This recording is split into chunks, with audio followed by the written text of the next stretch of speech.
Tradition سے modernity کی shift تھی، جس کے حوالے سے بڑی معروف جو آپ لوگوں کے بھی نظر سے شاید گزری ہو یا سنی ہو یہ کہ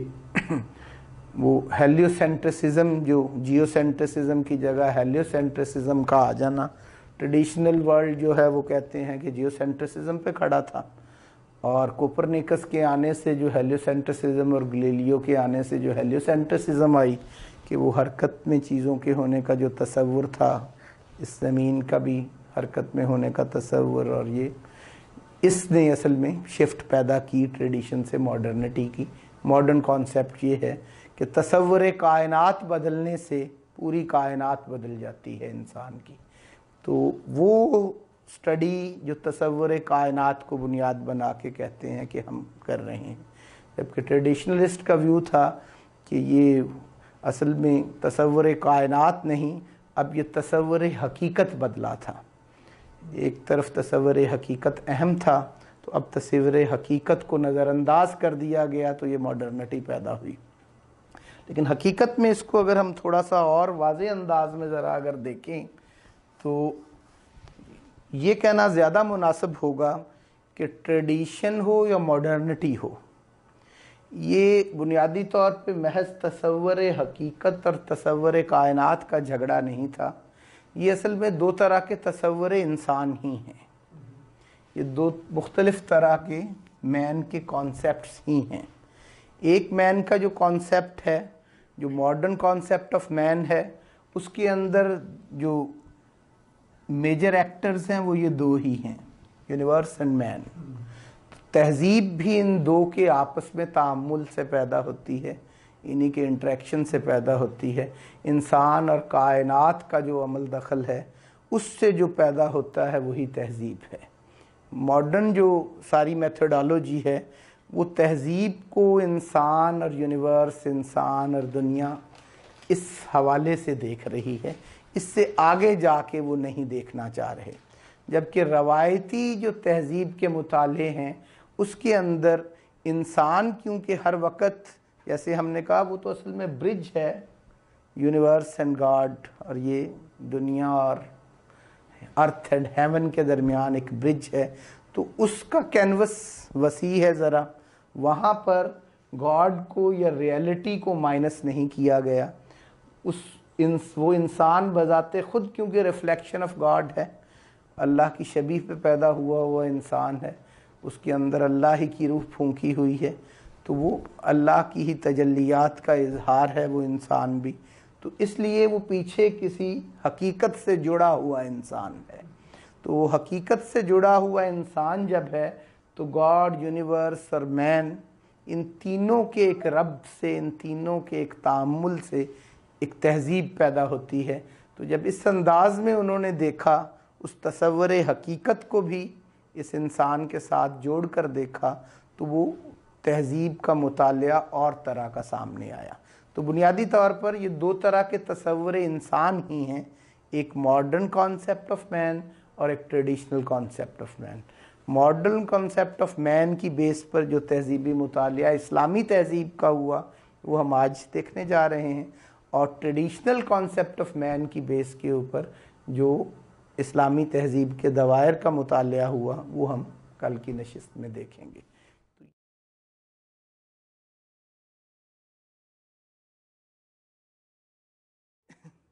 جیسے میں نے کہا کہ گرونبام کا ایک تو یہ کہ اب یہ اینتھروپولوجیکل جو سٹڈیز ہیں یہ ایک مخصوص ہیومنزم پہ بیسڈ ہیں، رینیسانس ہیومنزم کے اوپر یہ بیسڈ میتھڈالوجی تھی پوری کی پوری، اور اس کے حوالے سے یہ پہلے پیراگراف کے اندر جو چیزیں ہم نے لکھی، تو یہ revival of earthly being of Renaissance humanism, یہ اس ارتھلی بینگ کی جو ہیومنزم کا جو تصور انسان تھا اسی کو ہی مطالعات تہذیب کے اندر جب استعمال کیا، تو یہ سٹڈی اس کا نتیجہ ہے، یہ پورا ریسرچ پیپر جو آپ کے ہاتھ میں the problem unity in diversity موجود ہے۔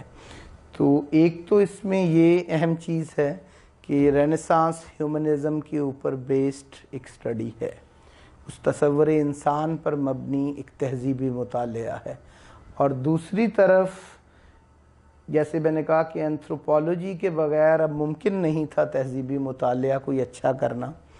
تو گرونیبام جو ہیں یہ خود بھی ایک اورینٹلسٹ تھے اور ان کا اسلامی تہذیب کے اوپر کافی کام ہے، اسلامی تہذیب کے تمام ادوار کے اوپر انہوں نے کافی ریسرچ کی ہوئی ہے۔ آسٹرین تھے اوریجن کے اعتبار سے، امریکہ کے اندر، یونائٹڈ اسٹیٹس کے اندر، ادھر یونیورسٹیز کے اندر رہے اور کافی ریسرچ اسلام پہ ان کی ہے۔ تو انہوں نے جس اینتھروپولوجیکل ٹریڈیشن کو فالو کیا وہ رابرٹ ریڈ فیلڈ کی ہے، اور وہ اینتھروپولوجیکل ٹریڈیشن تھی great tradition and little tradition کا جو آئیڈیا۔ رابرٹ ریڈ فیلڈ کا ایک گریٹ ٹریڈیشن اور ایک لٹل ٹریڈیشن کا جو میتھڈ تھا اس کو انہوں نے امپلائی کیا ہے اپنی اسلامی تہذیب کے مطالعے کے اندر۔ اسلامک سویلائزیشن کی اسٹڈی کرنے کے لیے رابرٹ ریڈ فیلڈ کے میتھڈ کو انہوں نے یوز کیا، اور رابرٹ ریڈ فیلڈ کی یہ great tradition little tradition theory یہ تھی کہ جو بھی تہذیب یا جو بھی کلچر کہیں پیدا ہو رہا ہے وہ اصل میں ایک بڑی تہذیب اور ایک چھوٹی ثقافت ان کے ملاپ سے پیدا ہونے والی کچھ صورتیں ہیں۔ تو یہ اصل میں جس طرح ہندوستان کے اندر اگر اسلامی تہذیب کی ایک صورت پیدا ہوئی یا ہندوستانی اسلام جس کو ہم کہہ رہے ہیں، یہ کہتے ہیں کہ یہ اصل میں وہ اسلام کی جو ایک گریٹ ٹریڈیشن تھی، جو ایک عظیم روایت تھی اسلام کی، اس کا ایک رابطہ جب یہاں کی لوکل ہندوستانی روایات سے بنا تو وہ لوکیلٹی اور اسلامک ٹیکسٹ ان کے ملنے سے جو ایک کلچر پیدا ہو گیا وہ ہندوستانی اسلام تھا۔ اسی طرح فار ایسٹ کے اندر چلے جائیں تو وہ اسلام ایک گریٹ ٹریڈیشن کے طور پہ کام کر رہا ہے، تو وہاں کی مقامی ثقافتیں جو موجود تھیں، لوکل کلچرز جو موجود تھے، اس کا اور اسلام کا آپس میں جب تعلق پیدا ہوتا ہے تو جو ایک کلچر اس سے پیدا ہو گیا وہ فار ایسٹرن اسلام ہے۔ اسی طرح عرب کے اندر بھی اسی طرح کی صورتیں پیدا ہوئیں، اور ایران کے اندر بھی، اور ان کا جو کنکلیوژن ہے وہ میں سٹڈی سے پہلے ہی آپ کو بتا دوں تاکہ سہولت ہو جائے آگے پوری بات کو سمجھنے میں۔ تو یہ اصل میں یہ کہتے ہیں کہ اس ساری ایکٹیویٹی میں، اس سارے تہذیبی عمل میں، ان سارے کلچرل زونز کے پیدا ہونے میں اصل میں وہ جو گریٹ ٹریڈیشن آف اسلام تھی وہ کمپرومائز ہوتی رہی لٹل ٹریڈیشنز کے آگے۔ یوں کہہ لیں کہ وہ جو گریٹ ٹریڈیشن تھی، گریٹ ٹریڈیشن ہمیشہ ٹیکسٹ کی صورت میں آ رہی ہوتی ہے۔ وہ عظیم روایت جو کوئی بھی ہوتی ہے وہ جب گلوبلائز ہوتی ہے، جب وہ مختلف ایریاز کے اندر جا رہی ہے تو اس کو آگے ٹرانسمیشن اس کی کے اندر یا تو ٹیکسٹ ایک رول ادا کر رہی ہوتی ہے یا علماء ایک کردار ادا کر رہے ہیں، اس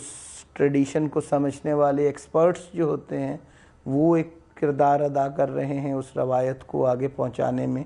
اور ایک وہاں پر جو لوکل ٹریڈیشن ہوتی ہے جو وہاں کی پریکٹسز کی صورت میں موجود ہوتی ہے، وہ ٹیکسٹ اور یہ پریکٹس جب ملتی ہے تو وہ ایک اور طرح کی چیز پیدا ہو جاتی ہے، ایک اور طرح کا کلچر پیدا ہو جاتا ہے، ایک اور طرح کی تہذیب پیدا ہو جاتی ہے۔ تو انہوں نے یہ کنکلوژن اس سے ڈرا کیا کہ اصل میں وہ جو لوکل ٹریڈیشنز تھیں، وہ جو لوکل پریکٹسز تھیں، وہ زیادہ مضبوط ثابت ہوئیں، اور وہ گریٹ ٹریڈیشن کی جو ٹیکسٹ تھی یا علماء کے ذریعے جو گریٹ ٹریڈیشن کے تصورات آ رہے تھے ان کو کافی حد تک کمپرومائز کیا مسلمز نے، اور ان کی جگہ پر یہ لٹل ٹریڈیشنز جو تھیں یہ زیادہ اہم ثابت ہوئیں اور ان کے اثرات ہیں۔ یہ اس قسم کا ان کا ایک ویو ہے، اور یہ جتنے بھی کلچرل زونز ہیں تو یہ اصل میں ان کا یہی کہنا ہے کہ یہ اصل میں لٹل ٹریڈیشن اور گریٹ ٹریڈیشنز کا آپس میں انٹریکشن ہے۔ نو ڈاؤٹ گریٹ ٹریڈیشن اور لٹل ٹریڈیشن کا آپس میں انٹریکشن ہوتا رہا، لیکن اس کے نتیجے میں ہوا کیا، اس کو اسٹڈی یہ کس حد تک ٹھیک کر سکے، یہ کل کی گفتگو میں سراج منیر صاحب جس انداز میں ٹریڈیشنل ویو اس پہ کیا ہے تو اس سے زیادہ واضح اندازہ ہوگا۔ لیکن ان کا جو یہ ویو ہے اس کو سمجھنے کے لیے ہم اسی ٹیکسٹ کے کچھ ٹکڑے دیکھتے ہیں کہ یہی بات کسی کے پاس ہے تو فرسٹ پیراگراف کی تو جی. Any study of the Islamic world as a whole will sooner or later come up against the problem of the relation between Muslim civilization and the local cultures of the areas, which in the course of time have become technically Islamized. جی تو یہ وہی جو مسلم civilisation تھی، local culture جو تھے ان کے areas کے، تو ان کو اسلامائزڈ جو ہم ورژن ان کا ہمارے سامنے آیا، تو یہ اسی کی بات کر رہے ہیں کہ وہ آگے اس کو بتائیں گے کہ یہ گریٹ ٹریڈیشن اور لٹل ٹریڈیشن نے کیسے کام کیا. جی آگے چلیں. The problem of the relation between coexisting layers of a universal and a provincial civilization is by no means peculiar to the Islamic world. It is in fact typical of all areas culturally identified with a civilization of a supranational or universal outreach. The supranational civilization is characteristically but not necessarily associated with and in its leading aspirations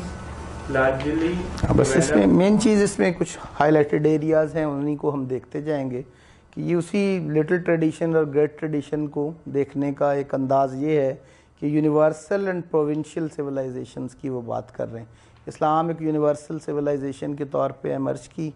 تو جو provincial civilisations تھی ان کے ساتھ اس کا ایک interaction, جو local cultures کے ساتھ جو ایک انٹریکشن پیدا ہوا، جس کی آغاز میں نے بات کر دی. تو آگے نیکسٹ پیراگراف میں چلے جائیں، اس کی 3 lines. The realization of this rational problem presupposes not only the existence of a Muslim identification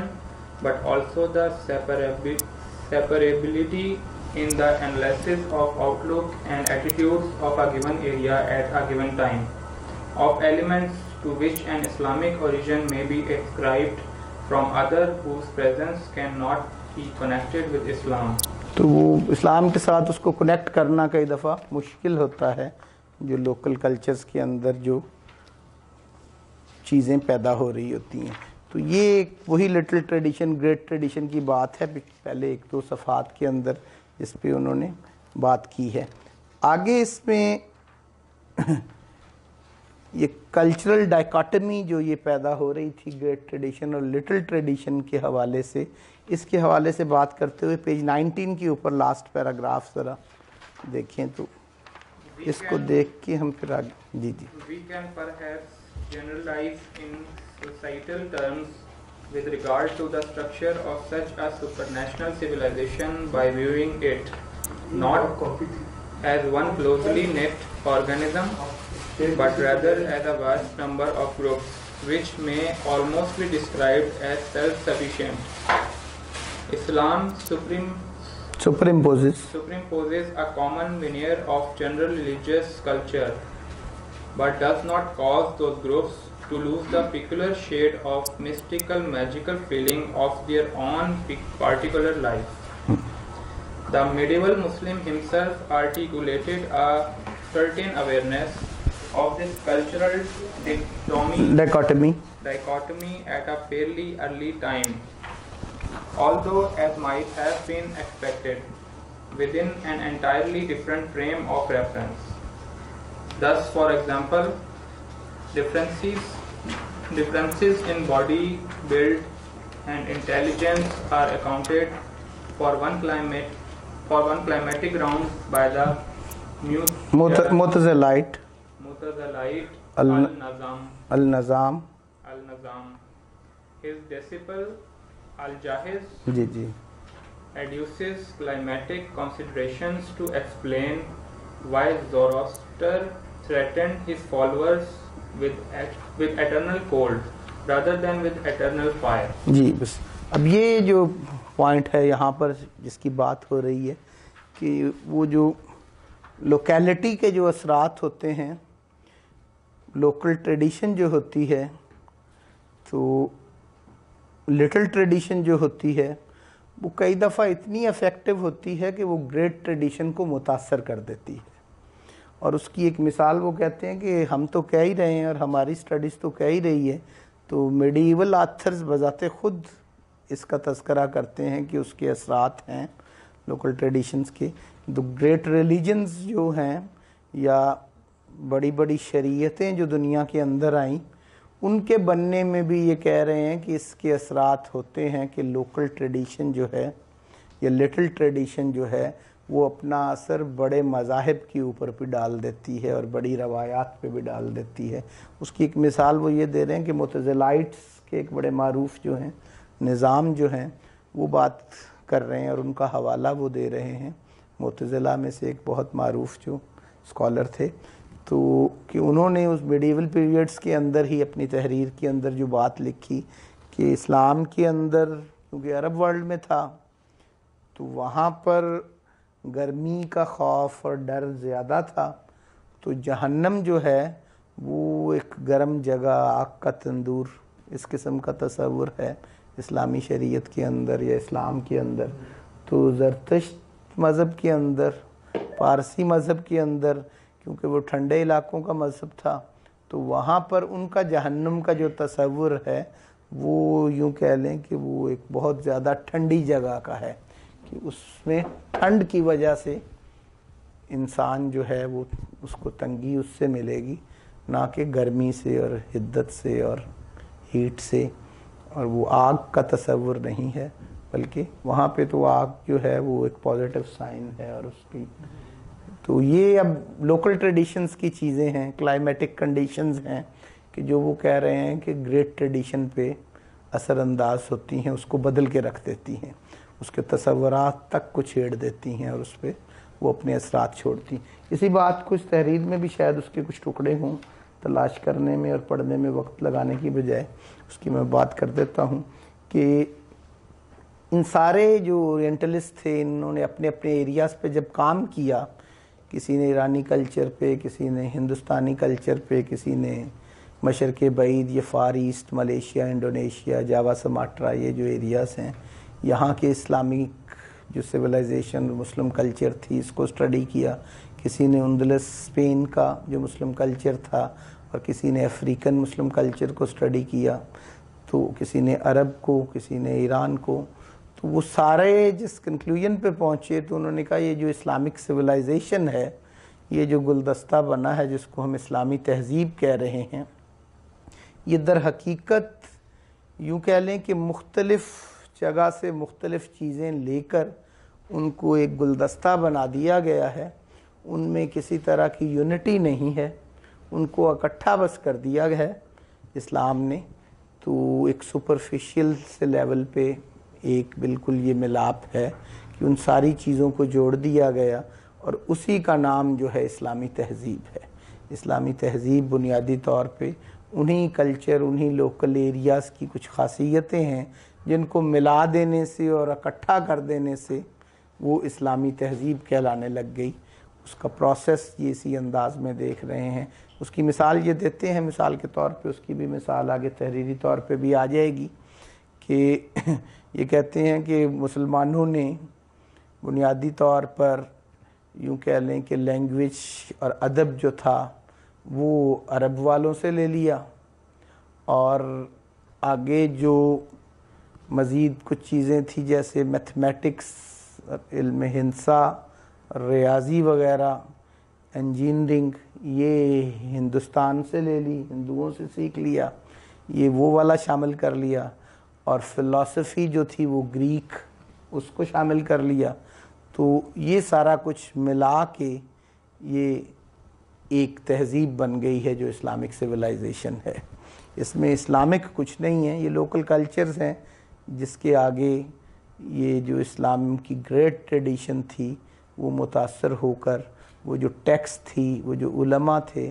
اس کی وہ مثال بلکہ اس قسم کی یہ دیتے ہیں اس کے اندر بھی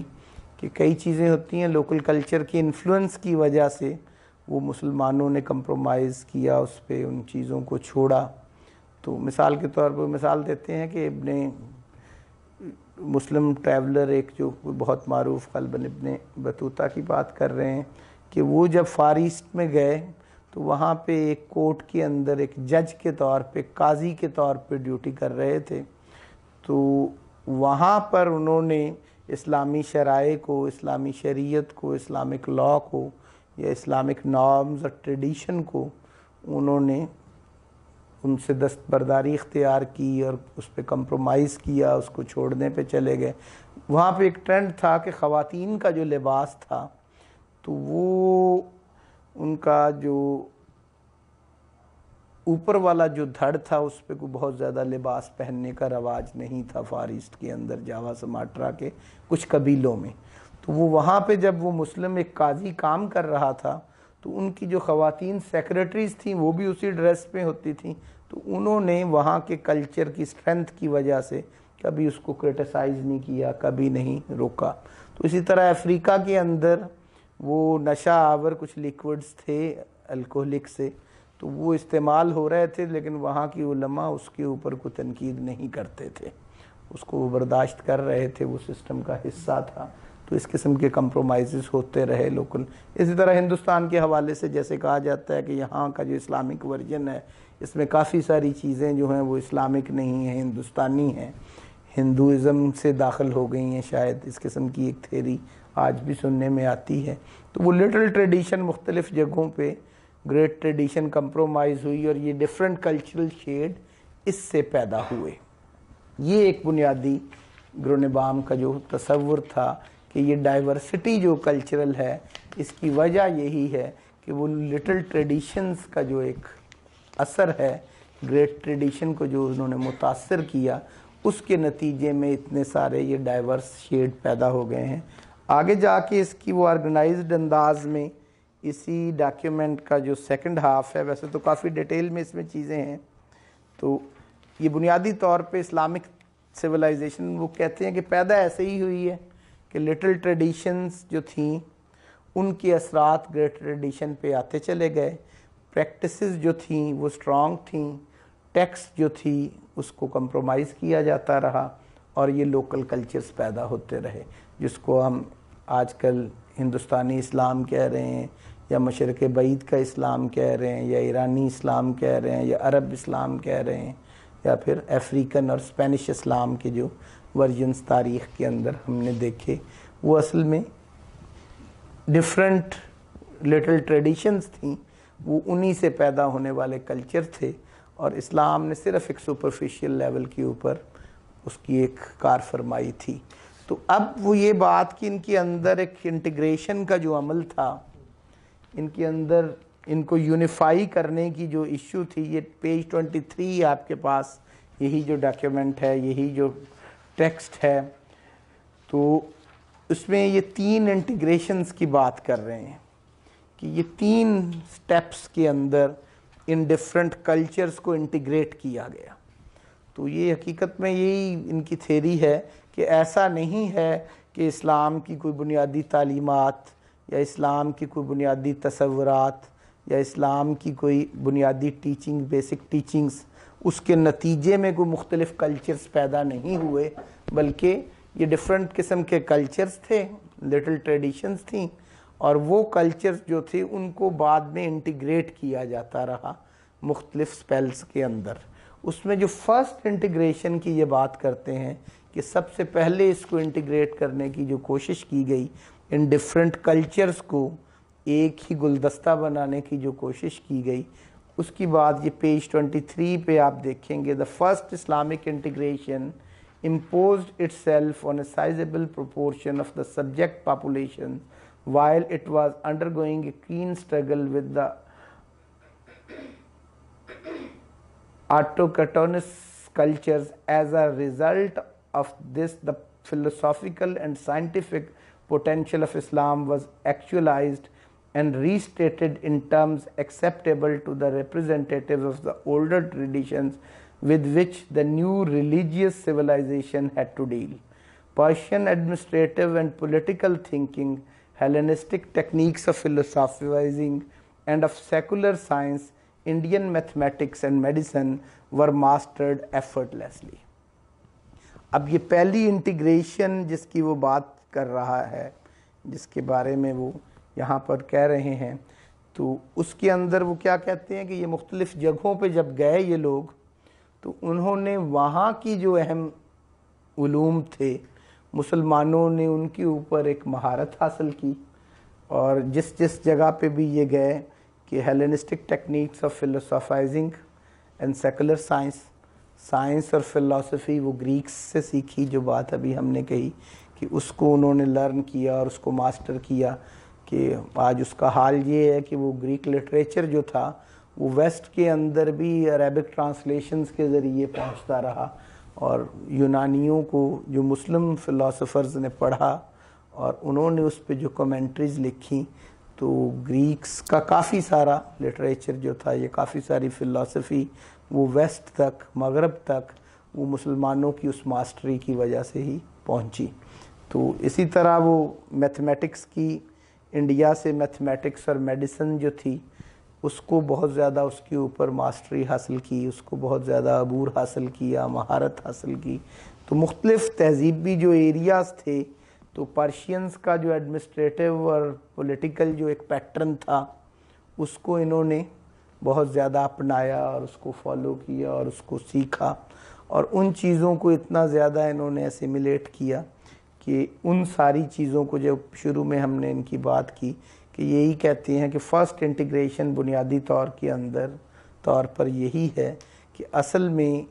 ان ڈیفرنٹ چیزوں کو انہوں نے ماسٹری کی، ان کے اوپر مہارت حاصل کی اور ان کو اکٹھا کیا، یکجا کیا، اور اس کو یکجا کرنے کے لیے ایک بہت اہم رول جس کی بات وہ کر رہے ہیں اگلے سینٹنس کے اندر، the linguistic Arabization of the borrowings contributed to their assimilation.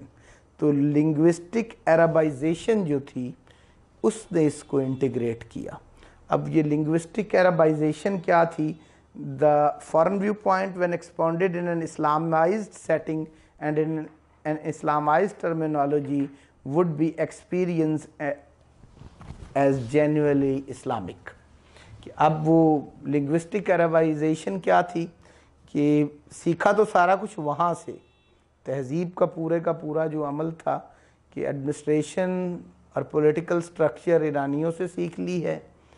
تو سائنس اور فلسفی یونانیوں سے سیکھ لی ہے،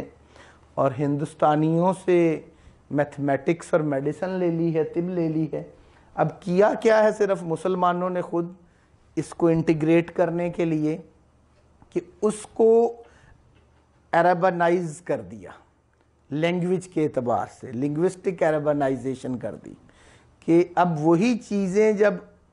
عربی میں یہ کہنے لگ گئے تو وہ اسلامک لگنے لگ گئی۔ اس کی میں آپ کو مثال دیتا ہوں تو آپ کو سمجھ آئے گی۔ میرے والد صاحب 78 میں سعودیہ میں جب حج کرنے کے لیے گئے تو جس گاڑی میں وہ ٹریول کر رہے تھے، ساتھ کچھ اور ساتھی بھی تھے، تو وہ ام کلثوم کا عربی میں گانا چل رہا تھا، اس دور کی بڑی معروف مغنیاں تھیں ایجپشین، وہ تو عربی میں تھا کیونکہ سانگ، تو وہ پاکستانی بیچارے جو ان پڑھ گئے ہوئے تھے وہ سمجھ رہے تھے کہ قرآن کی تلاوت ہی شاید چل رہی ہے، وہ عربک سانگ تھا، حالانکہ کیونکہ عربک میں تھا وہ۔ تو یہ بھی یہی کہہ رہے ہیں کہ وہ لنگوسٹک عربنائزیشن کی ہے انہوں نے، مسلمانوں نے، کہ علوم ان کے تھے، تہذیب لوکل ہی تھی، اس کو جب عربی میں بول دیا ان چیزوں کو تو وہ اسلامی لگنے لگ گیا۔ تو یہ ایک فرسٹ انٹیگریشن کا جو کانسیپٹ ہے بالکل ایسا ہی ہے کہ ام کلثوم کے سانگز کو کوئی بندہ قرآن حدیث سمجھ رہا ہو عربی میں ہونے کی وجہ سے، تو ان چیزوں کی کیونکہ عربی میں لے آئے یہ ٹرانسلیشنز کی، ہارون رشید، مامون رشید کے دور میں جو تراجم ہوئے ان کی بات جو ہوتی ہے ساری، تو مختلف لٹریچر کو جب عربی میں لے گئے، ان کے لیے عربی کے اندر اصطلاحات پیدا ہو گئیں، ٹرمینالوجیز عربک کے اندر آ گئیں، تو وہ اس وجہ سے وہ ایک انٹیگریٹ ہوتا سسٹم، وہ سارا اسلامک ہی لگنے لگ گیا، اصل میں وہ اسلامک نہیں تھا، اس کو انٹیگریٹ انہوں نے یوں کیا عربنائزیشن سے، لنگوسٹک عربنائزیشن سے۔ تو یہ اس کی انٹیگریشن کے حوالے سے کہ اصل میں وہ ڈائیورسٹی جو تھی، اصل میں وہ ہر پھول جو ہے مختلف جگہ سے چنا گیا اور اس کے اوپر اسلام کا ایک رنگ چڑھا دیا گیا عربی زبان کے ذریعے، وہ اسلامک سا فیل ہونے لگ گیا، اور اسلامک سویلائزیشن کی، یہ اسلامی تہذیب کی یہ حیثیت یہی سمجھ رہے ہیں، اس انداز سے اسے دیکھ رہے ہیں۔ دوسرا اہم جو یہ سپیل ہے، the flowering of the Abbasid empire between AD 760 and 840 thus came to represent a second integration of Islamic civilization in which room had been made for local traditions which were in part admitted in a bookish fashion, but which mostly forced themselves into the new synthesis through the realities of an actual symbiosis. This second integration was that classical Islamic civilization which competed with Byzantine civilization, which had to withstand the rise of Iranian nationalism in the 19th and 10th century, and which, most important of all, found itself exposed to the criticism of a competing attempt at integrating Islamic and local elements undertaken by the radical Shia and at times propagated by the political power of the Fatimids with the help of the Seljuk Turks and the unwitting assistance of the Christian Crusaders. The threat of the Batinite integration was eliminated, and the emergent Sunnite orthodoxy consolidated Islam in a third ecumenical integration, which was by and large completed by the middle of the 12th century, and has so far remained the universally expected self-definition of the Islamic world. In this third integration, which is only now slowly yielding under regionally desperate reactions to the West, the piety of the popular strata was more securely anchored than it had been before. The equivalence of local traditions was assured by an elastic application of the consensus doctrine.